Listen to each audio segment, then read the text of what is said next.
নমস্কার বন্ধুরা, তো শুভ সকাল। তো আজকে আমি ঘুম থেকে উঠেছি প্রায় 6:30টায়। তো ঘুম থেকে উঠে আমি ভাবলাম একটু রাস্তা দিয়ে হেঁটে আসি। তো রাস্তায় হাঁটতে এসে গিয়ে দেখি আমার যে কারকল গাছের যে জানলা ছিল, সেই জানলাটা দেখি ভেঙে পড়ে গেছে। কারণ এখন বর্ষাকাল, আর এবার কিন্তু সেই চৈত্র মাস থেকেই বৃষ্টি হওয়া শুরু হয়েছে। তো এবার কিন্তু বৃষ্টির ভাগটাই বেশি। তো যাই হোক, আষাঢ় শ্রাবণ মাস, তো এটাই হচ্ছে বর্ষাকাল। তো এই বর্ষাকালেই মাটি একদম নরম হয়ে যায়। তো এর জন্য হয়তো আমার জানলাটা ভেঙে পড়ে গেছে। তো এখানে দেখো একটা ঝিঙ্গা গাছ ছিল, আর এদিকে দেখো আমার কারকল গাছটা ভেঙে পড়ে গেছে জানলা। তাই যাই হোক, এখন আমি বাড়ির দিকে রওনা দিচ্ছি। তো বাড়িতে গিয়ে আমি কি কাজ করব সেটা তোমাদের আজকে বলবো। আর তো দেখো, রাস্তায় ঘুরতে এসে দেখি, বাড়িতে ঢুকে এসে দেখি কেউ এখনও ওঠেনি, শুধু আমার শ্বশুর উঠেছে। তো দেখো, গরু বের করছে আমার শ্বশুর। আর আমি কি কাজ করব সেটাই তোমাদের আজকে দেখাবো। তো প্রথমে আমি আগে উঠানটা ঝাড় দিব, ঝাড় দিয়ে তারপরে ছাই ফেলে থালা বাসন মেজে আমি রান্না করব। আর এই দেখো, এদিকে হচ্ছে বারান্দায় আমাদের দুই পাশে দুটা গাবলা।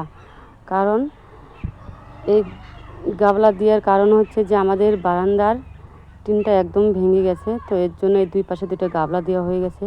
আর এদিকে দেখো, তো আমি বাইরের দিকে চলে আসি, তাও এখনও কেউ ঘুম থেকে উঠেনি।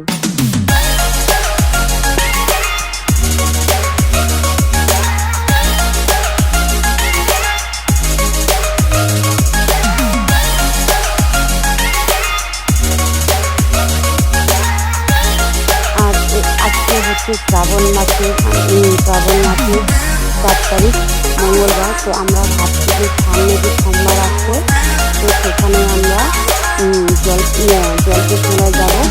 সেখানে যদি যাই, জানি না আমার ভাগ্যে আসে কি না আসে। তো ওখানে আমি কোনোদিনও একবারও যাইনি। তো সেখানে এবার আসছি সামনে রবিবারে যাবো। তো যাই হোক, ওই দেখো আমি চলে আসছি রান্নাঘরে। তো রান্নাঘরের কী অবস্থা হয়ে গেছে, এটা হচ্ছে কালকে রাত্রিবেলা কাঁঠাল ভেঙে খেয়েছে। তো আমাদের খেতে একটু রাত হয়ে গেছে, তো ওইভাবে রেখে দিয়েছিলাম। আর এদিকে দেখো, আমাদের রাত্রে খাবারের থালা বাসন ওইভাবে রাখতে, কিন্তু ওইভাবে রাখতে হয় না জানি, কিন্তু আমার যে মেয়ে কান্না করছিল, বলছে তারপরে চলে আসে, আমি ঘুমিয়ে পড়বো।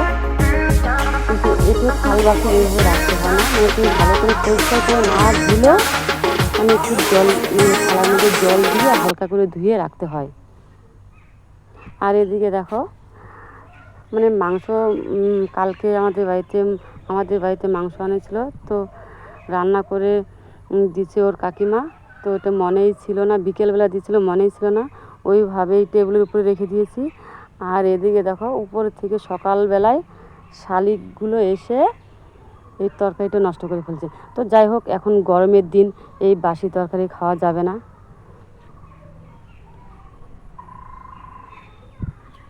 আর মনেও ছিল না যে ওর কাকিমা আমাকে এই মাংস তরকারি আমাকেই দিচ্ছে। তো আমি ওইভাবে আয়নার ঢেকে রেখে দিয়েছি।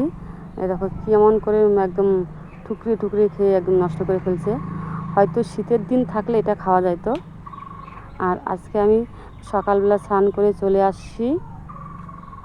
কি রান্না করব এই বর্ষাকালে, কি রান্না করব। আর বর্ষাকালে তোমরা তো জানোই শাক সবজির প্রচুর দাম। তো যাই হোক, আমাদের বাড়ির পাশেই ওখানে কয়েকটা গাছ লাগানো হয়েছিল। তো ওখান থেকে এই যে ভেন্ডি নিয়ে আসছি। তো আমি ভেন্ডি সিদ্ধ দিব, আর মুসুর ডাল করব, আর তার সঙ্গে আলু ভেজে নেব।